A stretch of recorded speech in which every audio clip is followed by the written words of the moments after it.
عاثوا به واستفردوا بجنابه والعرب بين ملاعب. نیکمرغه میرمن موبایل اپلیکیشن.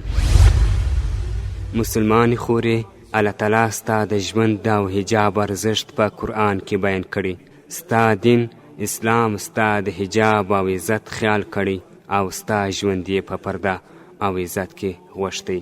دا پر تاسې لازم دی چې په خپلو دیني وجایبو ځان خبر کړي. د داسې مهمو موضوعاتو د زده کړې لپاره د نیکمرغې میرمنې موبایل اپلیکیشن ته مراجعه وکړئ. تاسې کولی سئ نوموړی اپلیکیشن د ګوګل پلی سټور څخه خپل موبایل ته کښته کړئ. المأسور للمأسور ما حيلة المأسور للمأسور.